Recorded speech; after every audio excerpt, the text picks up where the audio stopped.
que hay un interés del Departamento de Estado de echar sobre los hombros del gobierno dominicano el problema haitiano, que tengamos centros de refugiados, bueno, de que facilitemos la llegada, porque y Lionel, lo que te digo como Danilo, es que si hubiese una intención, son responsables. si una intención, y como dicen que no solamente Estados Unidos, sino es un interés de todas las potencias, ¿tú te crees que esta media isla, que se llama la República Dominicana, pudiera evitar eso? El día que eso se le mete en la cabeza a esas grandes potencias, pues nos fuñimos.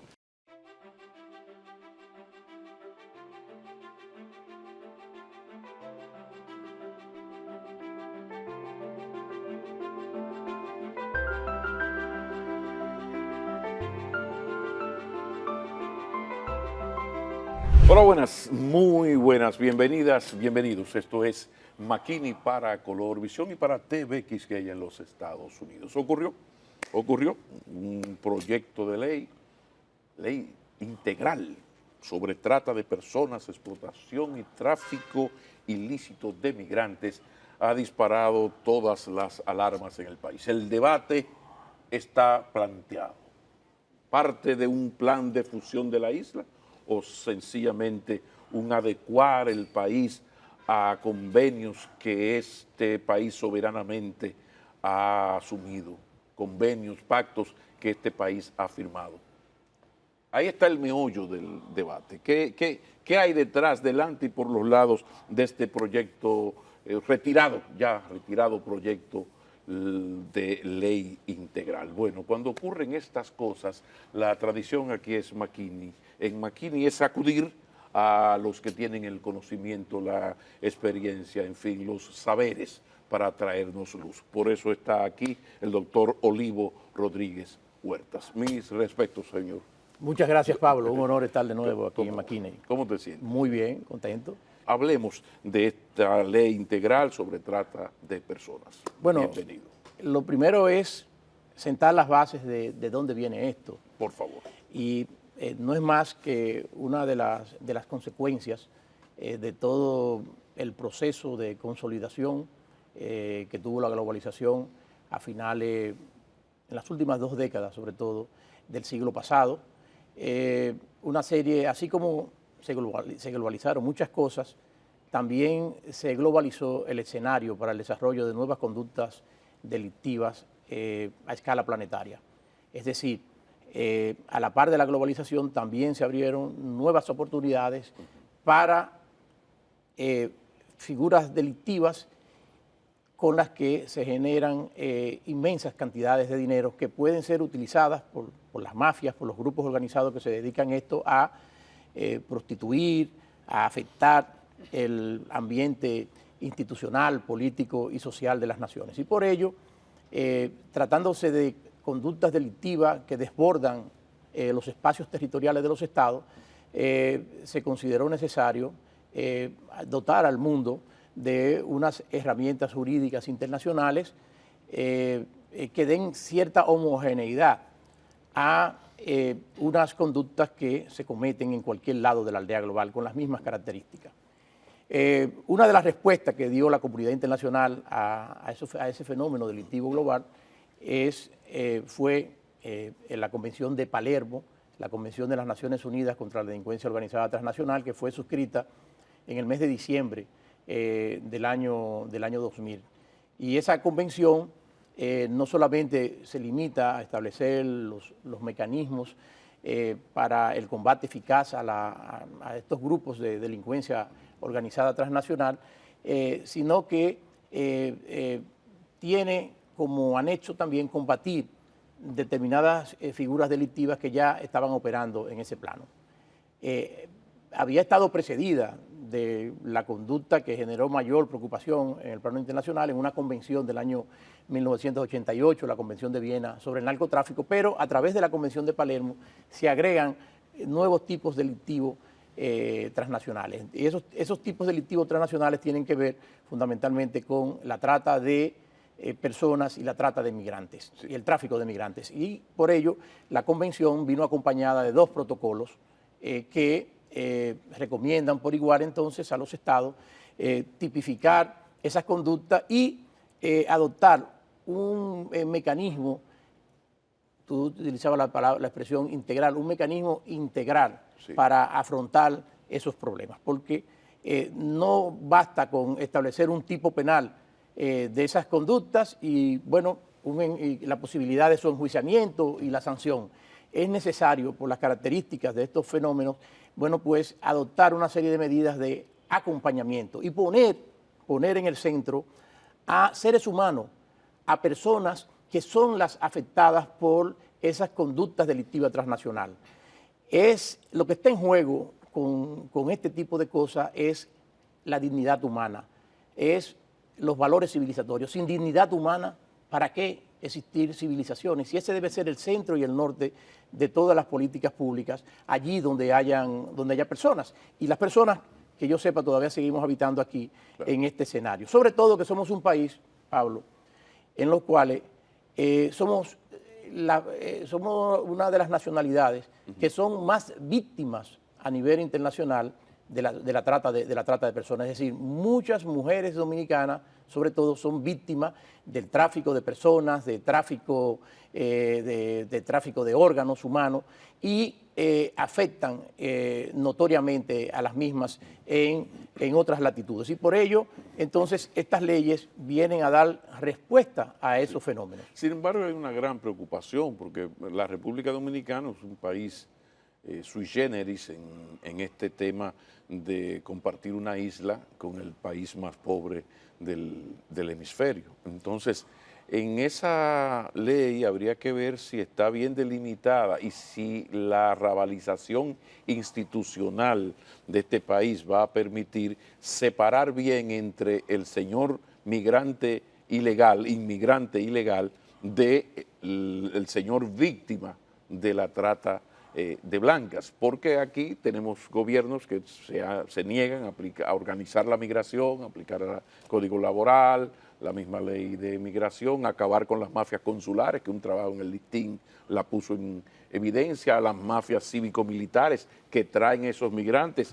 No sé si eso entra dentro de el trata de blancas o es sencillamente un señor que tiene un servicio de inmigración ilegal. Esa ley, Olivo, ¿consideras tú que tiene bien claro la separación entre una cosa y la otra? Porque de los 11 y tantos millones de haitianos, por lo menos 12 califican como muy pobres y necesitados de emigrar hacia República Dominicana. Sí. Lo primero que hay que tomar en cuenta es que esta es una ley que trata de dar respuestas desde el aparato punitivo del Estado frente a unas conductas graves que deben ser objeto también de sanciones de la misma entidad en función de esa categoría. Y lo importante es que hay que hacer una separación de lo que es el tráfico de migrantes, de lo que es la trata de personas. Aunque en muchas ocasiones se dan vínculos entre la trata de migrantes y la trata de personas, porque muchas veces ese desplazamiento ilegal de personas de un lugar a otro puede ser también utilizado para las actividades de explotación de la trata de personas, no necesariamente no puedan ambas conservar su individualidad y con sus peculiaridades. Entonces, de lo que se trata fundamentalmente en el proyecto es, porque se ha dicho, ya existía una ley en el año 2003. Es cierto, incluso antes de que el país ratificara en los años 2006 y 2007 los protocolos de la Convención de Palermo en materia de trata de personas y de tráfico de migrantes, se dictó una ley. Pero esa ley, y eso ha sido advertido, usted hoy día entra al mundo del Internet y pone los vocablos y allí encuentra que desde los primeros estudios respecto de las dificultades y carencias que afrenta la ley de trata de personas del año 2003 se hicieron en el ámbito del sistema de integración centroamericana, e incluso en estudios auspiciados por la cooperación española y auspiciado también por el Consejo de Ministras de la Mujer de Centroamérica, donde se hace un análisis en determinadas falencias que presenta ese texto. entre otras, la falta de precisión o una configuración, sobre todo en el caso del delito de trata de personas, demasiado amplio, porque lo que se tomó fue la definición del concepto que se daba en uno de esos protocolos, y esa no es la mejor manera de encuadrar unos tipos penales. De manera que la ley lo que ha venido es a recoger esas experiencias porque evolutivas.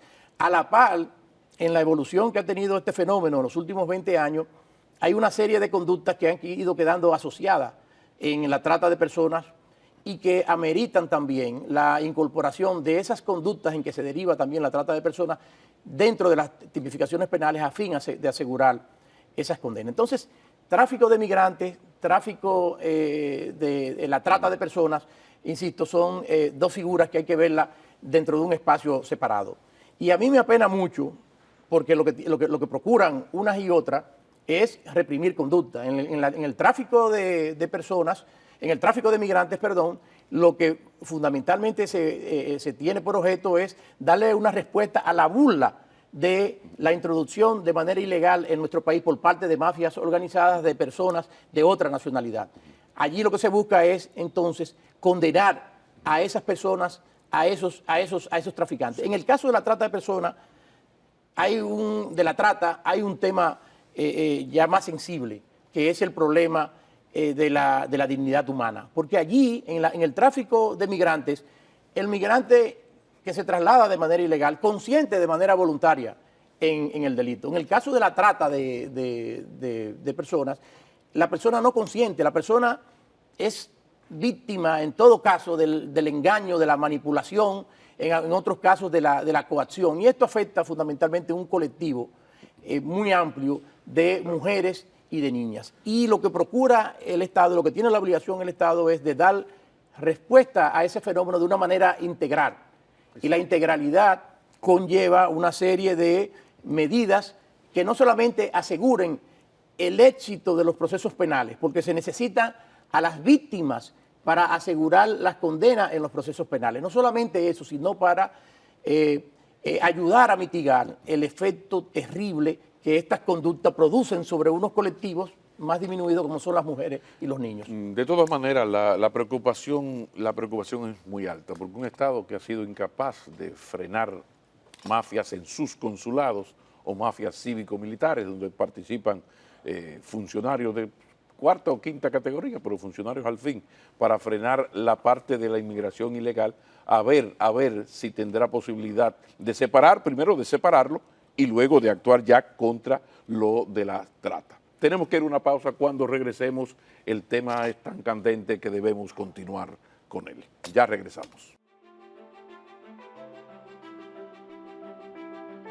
Olivo Rodríguez Huertas, debo insistir en el tema, en la separación entre lo que es trata por un lado y en lo que es mafias para atraer inmigrantes, pero me llama la atención cómo los gobiernos, todos, los gobiernos dominicanos se meten en unos líos, firman unas cuestiones, por ejemplo, eso de Palermo, o sea, de aquellos polvos vienen estos lodos. Ahora llama la atención que esto es en el año 2000, ratificado los protocolos ya en años en que también gobernaba, por ejemplo, el expresidente Leonel Fernández.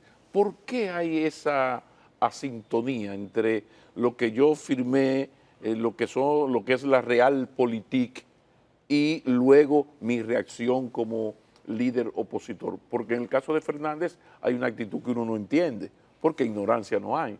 Y esta es la aplicación de lo que tú soberanamente como jefe del Estado firmaste y luego ratificaste en unos protocolos. No es ni más ni menos, ¿o estoy equivocado? Sí, mira, favor. Es una pena. Explica. Es una pena que un tema tan serio, un tema tan importante, un tema que toca la dignidad humana, sí, que toca a unos colectivos muy desamparados, como es el caso de mujeres y niños que son víctimas, sobre todo en el caso de los delitos de trata, se vea con esta manipulación un poco del juego político. Porque lo que podríamos decir es que el gobierno del presidente Mejía suscribió la Convención de Palermo del año 2000. En el año 2003 incluso antes de que se aprobara la convención en nuestro derecho interno, porque no había sido objeto de ratificación, se dicta una ley, viene el presidente Fernández en el 2004 y dentro de esos compromisos internacionales se aprueba en las cámaras legislativas y el presidente Fernández lo promulga, estos protocolos anexos al convenio de Palermo, y no se queda ahí, sino que a fin de garantizar lo que se llama la integralidad en el combate a la trata y al tráfico, comienza a dictar mediante decreto la estructura institucional de apoyo y la estructura que le va a dar seguimiento y vigilancia a los problemas que se relacionan con esto, de un decreto, que es parte incluso de lo que está incorporado en el proyecto de ley que el presidente Abinader sometió. Entonces yo quisiera ver esto desde otra perspectiva, desde una perspectiva donde se le da continuidad de Estado a un flagelo que no solamente, como ya dije, afecta a muchas mujeres dominicanas en el extranjero, sino que también afecta a muchas personas dentro de la República Dominicana. Y había una serie de debilidades que hay que corregir, porque, por ejemplo, en la ley del 2003 no está incluida un fenómeno que hoy día resulta casi mayoritario, que es la trata de personas en el plano meramente interno, porque la visión que tiene la ley originalmente, tomando la visión de Palermo, era la visión de la trata de personas desde la transnacionalidad, que hoy día mayoritariamente la mayor parte de los casos operan aquí en el plano interno. Entonces, yo digo, miren, a veces no debemos jugar con esta manera alegre, desviando las cosas, porque esta ley, esos beneficios que se generan a las personas que son víctimas, sobre todo en el caso de la trata de personas, esa ley, ¿a quién se le van a aplicar todos esos beneficios? ¿Es a todo el que esté ilegal en la República Dominicana? ¿Es a todo incluso que es víctima de trata? No, se va a producir eso en aquellos casos en que el sistema esté procesando casos, porque es en el contexto de investigaciones de casos penales que las víctimas tienen este tipo de beneficios. Es una pena que no sea eso más generalizado. Y uno de los grandes inconvenientes que tienen, se presentan en relación y que impiden que habiendo muchas situaciones, hayan tan pocos casos en materia de trata de personas, es porque la estigmatización que producen estos hechos muchas veces cohíbe la posibilidad de que las personas vayan. La ley también genera una dificultad, la ley vigente, incluso contrariando parte de las recomendaciones de los protocolos de Palermo que ratificamos, y es que eso queda a opción, es discrecional del Ministerio Público, porque muchas veces cuando ocurren estos casos a las víctimas la involucran también en la comisión de delitos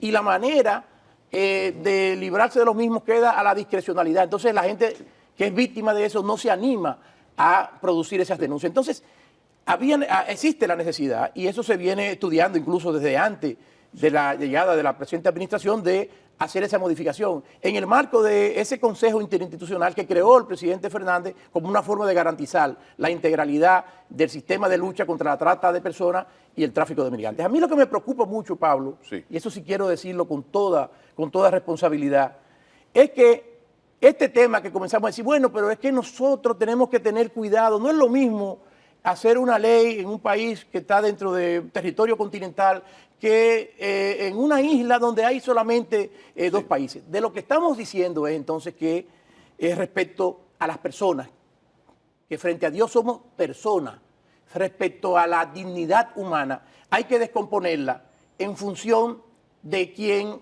tú eres. Para las personas que no sean del país que nos ha tocado al lado, ese es un tipo de ley, y para el resto tenemos otro tipo de ley con la totalidad de los derechos.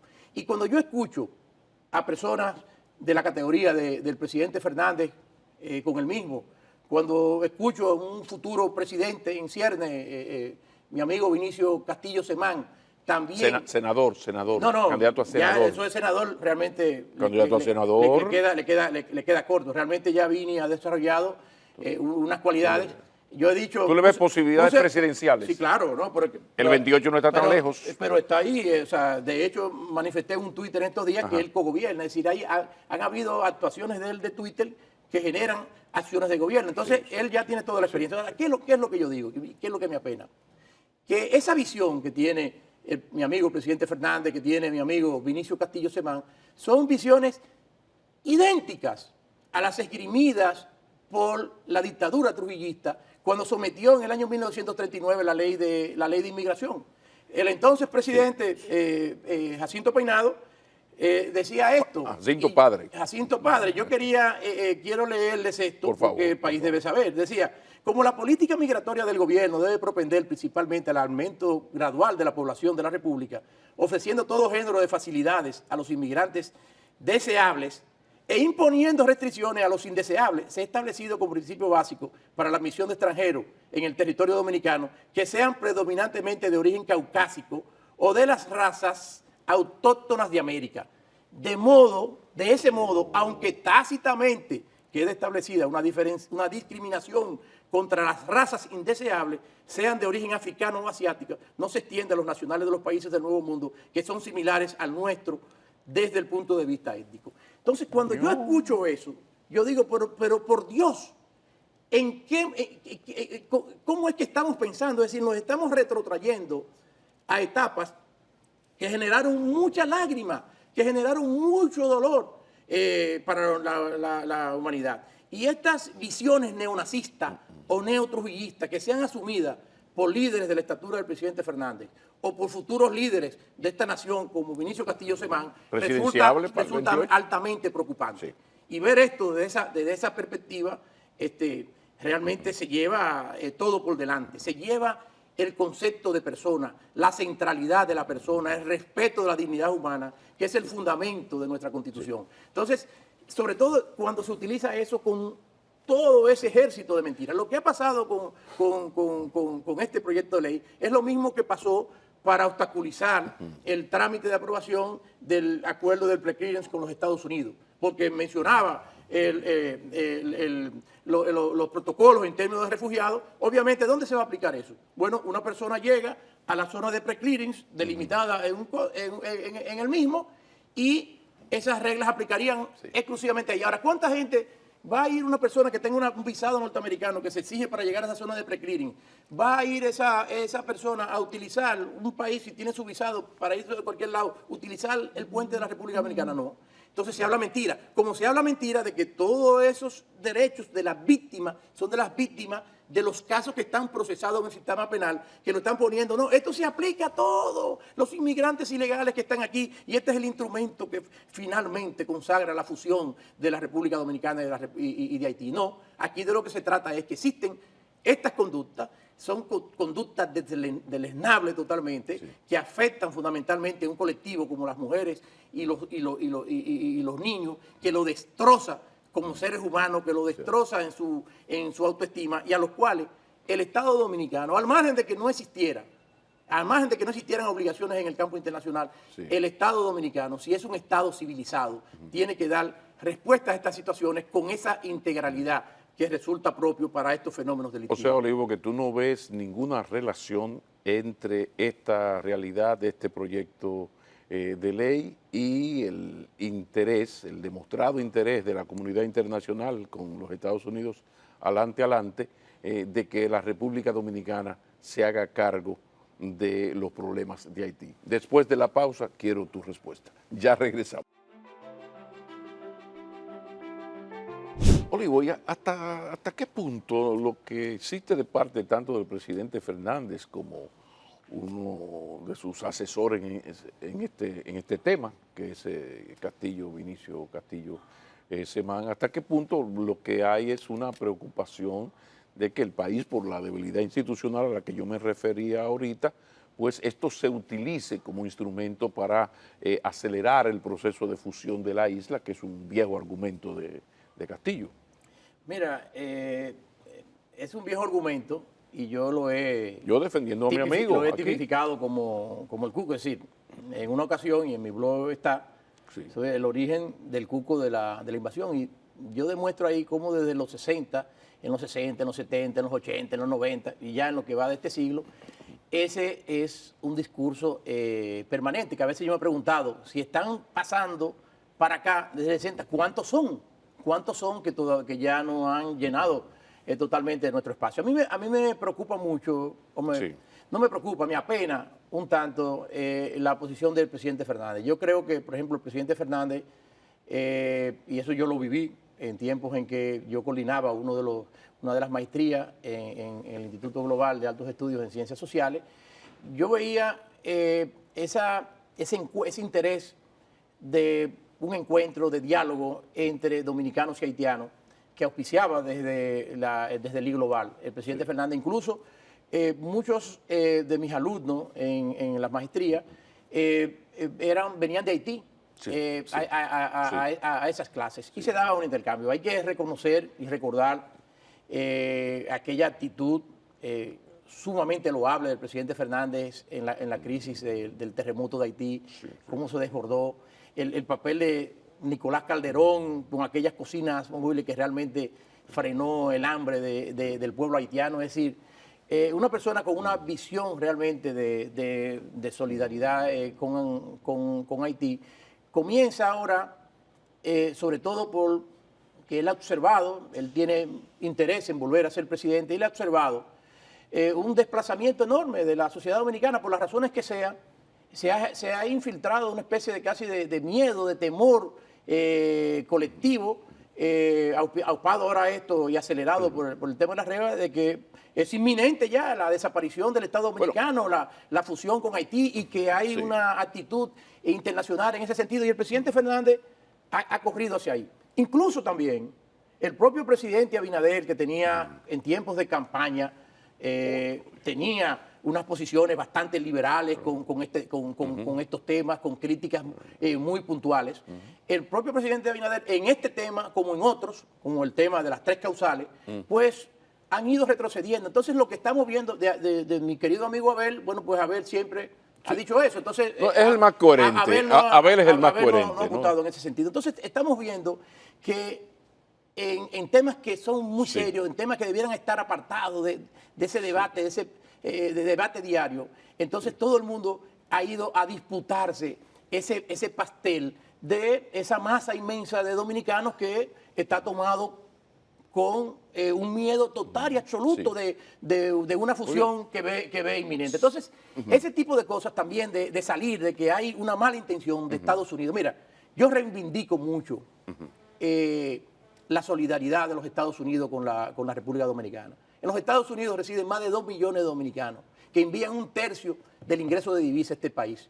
Estados Unidos tiene unos programas que permiten la generación masiva de empleos en la República Dominicana a través de los parques de zona franca, que han ayudado también a transformar los conocimientos y a darle estabilidad también a nuestras exportaciones. De Estados Unidos vienen la mayor parte de las personas que vienen al turismo en esta República. Si hubiese una mala intención de Estados Unidos, ¿entiendes? De generar una fusión, de abolirnos. ¿Tú te crees que un paisito de este tamaño no pudiera destronarlo? O sea, yo no puedo atribuir mala intención a los Estados Unidos. Entonces, para nada. O sea, tú no aceptas que hay un interés del Departamento de Estado de echar sobre los hombres del gobierno dominicano el problema haitiano, de que tengamos centros de refugiados, de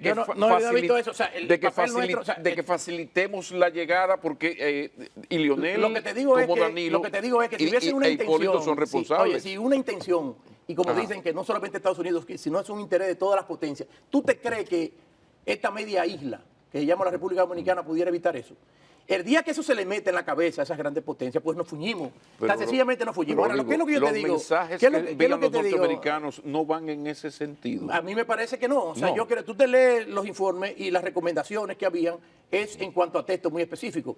Tienen unas posiciones. ¿Por qué salen esos informes? Porque el sistema de los Estados Unidos implica que el Departamento de Estado tenga que mandar informes al Congreso todos los años sobre una serie de temas, porque ahí es que se determina las asignaciones de ayuda y de presupuestos públicos, y son condicionamientos. Pero lo que te quería decir es que ahora estamos con un maniqueísmo de que si esto se entrega aquí, ¿y qué presidente aquí se ha enfrentado a las presiones de los Estados Unidos? Mira, yo viví, te podría relatar experiencias, en el primer gobierno del presidente Fernández, ¿entiendes? Un día me llama Abel Rodríguez del Orbe, siendo Procurador General de la República, y me pide, me presenta en su casa al consejero político de la Embajada de los Estados Unidos. Hay un funcionario regional del Departamento de Estado en el tema, expresándole la preocupación de que la República Dominicana no contaba con una ley efectiva contra el lavado de activos y que había la necesidad de hacerlo. Y el doctor Rodríguez Lorbe me presenta a esas personas y me pide que colabore con ellos en la redacción de un proyecto de ley de lavado de activos que resultó ser la ley 7202. Eso es injerencia, eso es presión. Es más, hubo otra experiencia que viví. Bueno, injerencia sí, porque se supone que la DEA tiene el control de esas cosas pero aquí. eran compromisos que habíamos subido a partir de la Convención de Viena de 1988. En otra ocasión, se presentó un tema, una dificultad, ya en el año 99, con un permiso para que sobrevolaran el territorio dominicano los aviones militares norteamericanos. Y había todo inconveniente. Y no se presentaba. Yo, en ese entonces, el doctor Castillo era el SAL antidroga, con relaciones estrechas con McCaffrey y demás. No había podido convencer al presidente Fernández que firmara la carta. Entonces, una de estas personas que el doctor Castillo me había presentado, Guido del Prado, que era funcionario regional de Ayanel, me pide que lo lleve donde el doctor Rodríguez Lorbe.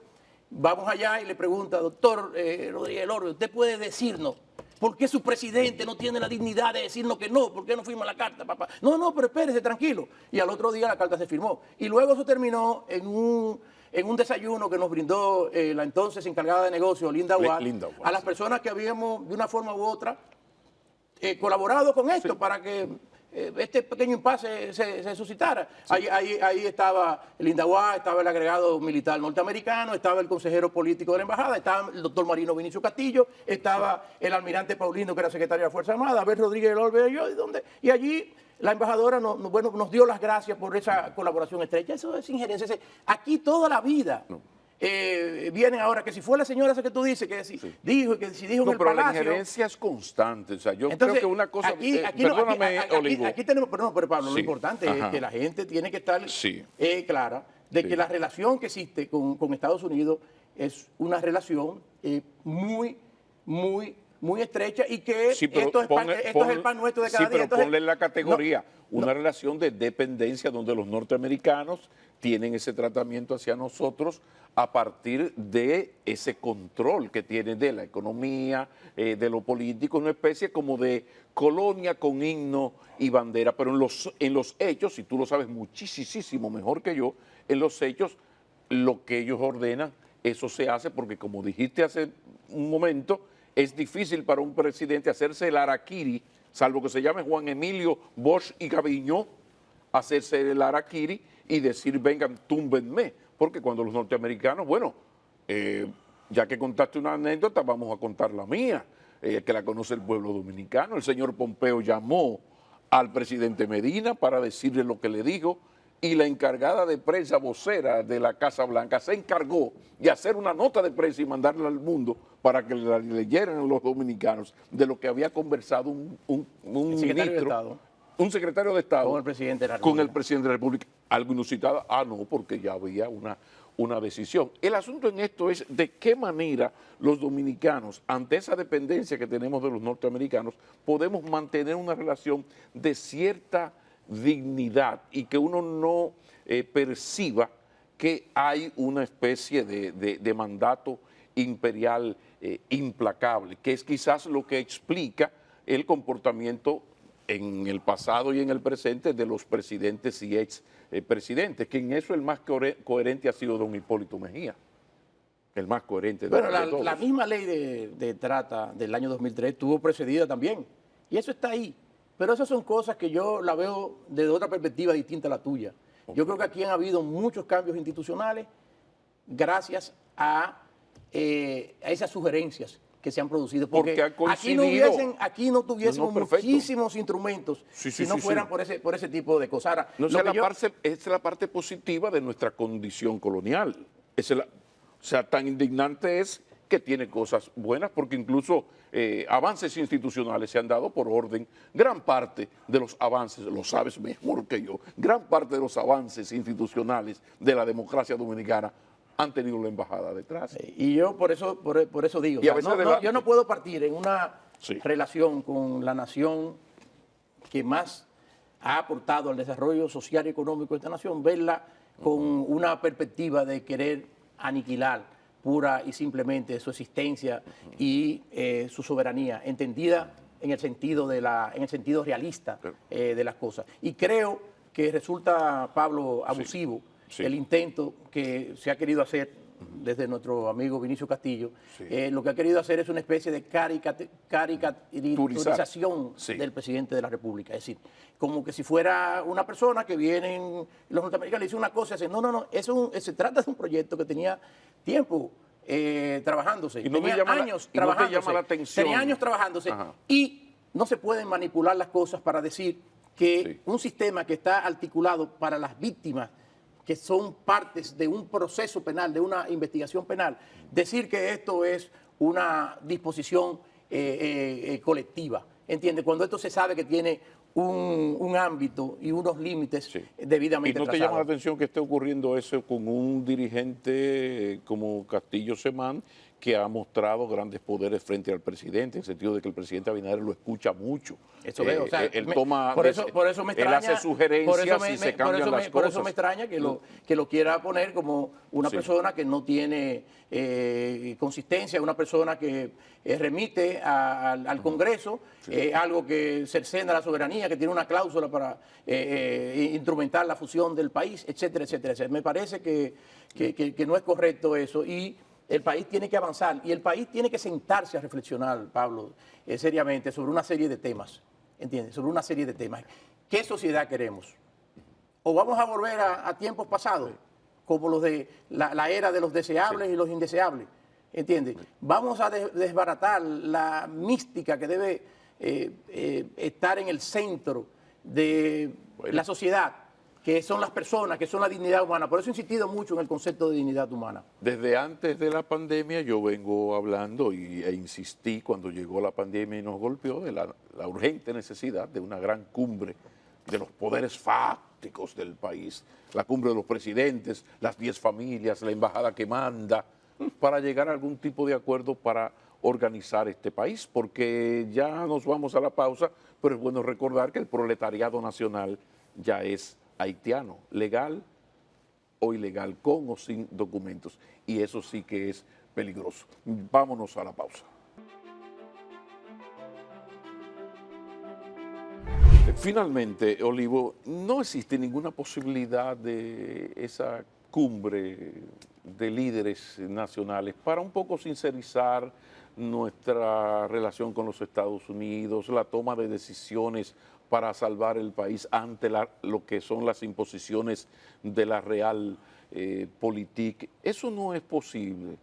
El ambiente lo hace muy difícil, Pablo. En primer lugar, porque ya estamos en una campaña política adelantada. Y como te dije, este va a ser un tema. Los candidatos con posibilidades, es la masa que quieren, y nadie quiere tratar ese tema porque en el imaginario colectivo ya está impresa esa visión de cuál es la finalidad que se procura con eso. Es un momento muy difícil. Yo entiendo que lo lógico hubiese sido... Perdóname que te interrumpa, pero lo que pasa es que siempre habíamos tenido a tu amigo, a tu enllave Castillo Semán, Vinicio, con ese discurso, pero siempre el presidente Fernández había sido más sensato. El problema es que ahora tenemos al presidente Abinader que envía este proyecto a un Leonel Fernández revelado y relevado, y a un Abel Martínez, candidato del PLD, que siempre ha sido un anti-haitiano y una persona sumamente conservadora. En eso es coherente. Entonces, de repente tenemos un escenario político sumamente preocupante, aunque estemos en medio de una campaña que será ilegal, pero estamos en campaña. Exacto. Bueno, pero entonces tú mismo te das la respuesta. Ese es el problema. Lo ideal hubiese sido que en el Congreso, porque está la propuesta, y es en ese seno que debió debatirse todas las objeciones, corregirse todas las preocupaciones que se tengan. Yo creo que el proyecto amerita de mejoras importantes, ¿entiendes? Pero lo que yo me opongo y frente a lo que yo reacciono es a la manera de comenzar a a endilgar cosas, ¿no? Y a la manera de considerar que todo el que defienda la idea de mejorar los instrumentos desde el Estado para combatir estos fenómenos delictivos tan graves, son traidores, están al servicio de las potencias, están al servicio de las organizaciones internacionales, etcétera. Es decir, se ha recreado un maniqueísmo. Pero ¿te preocupa que ese sea el discurso dominante, opositor? Porque ya es dominante, ya no es la Fuerza Nacional, siempre la tuvimos ahí, tu amigo Vinicito siempre tenía su posición y cosas, bien, pero que ahora ya es un asunto del poder de la oposición. Recuérdate que verdadera. Ya al entrar en esta recta, encaminarnos hacia la recta de la disputa política para las elecciones del año próximo, sí. Este tema, visto desde el punto de vista de la oposición, no veo la posibilidad de que vaya a consentir absolutamente nada en ese sentido, porque al caricaturizar, como decíamos, sí. Al presidente lo que se busca con eso es ablandar cualquier posibilidad del presidente Abinader de cara a una posible repostulación para las próximas elecciones. Entonces, este ha sido un mecanismo donde se le golpea, y de qué mala manera, porque se le dice, pero tú eres una persona irreflexiva, que no lee lo que manda al Congreso, cómo es que no se planifica, cómo es que no se buscan en un tema tan delicado consensos, etcétera. Es decir, cuando se asumen esas posiciones, con ese lenguaje, de esa forma, entonces esto no habla de que es a título de aporte institucional, sino a título de derribo político. ¿Y no te preocupa, eso es lo que yo veo. ¿Y no te preocupa el hecho de que esa posición ya sea tan aceptada por el electorado? Tú sabes, como la corrupción, que en un momento estaba en el número 15 de las demandas y pasaron unas 4 cosas y llegó al sitial 4 o 5. Ahora mismo, cuando tú me hablas del tema haitiano y de ese discurso que acabas de mencionar, no sale de la posición 3, 4 o 5 como mucho. Eso hace que cada vez más políticos opositores se sumen a esa línea, porque ya da beneficio. Ya no es solamente tu amigo Vinicito solito con Pelegrín y bueno, haciendo mucho ruido mediático, no electoral, pero sí mediático. Sí, pero ahora ya no es un asunto solamente del ruido mediático de la fuerza, es un asunto de poder político electoral del argumento. Yo creo que hasta el próximo periodo de gobierno no va a ser posible que se someta de nuevo ese proyecto. Creo que fue una salida del presidente Abinader para quitar el tema, quitar la discusión. Me parece que va a pasar algo parecido cuando se retiró o se pidió que se suspendiera el conocimiento de lo de Punta Catalina, y donde realmente el fideicomiso murió. En esa perspectiva, me parece a mí que cuando el presidente ordenó el retiro del Congreso, ese proyecto como tal, en este periodo del presidente Abinader, feneció.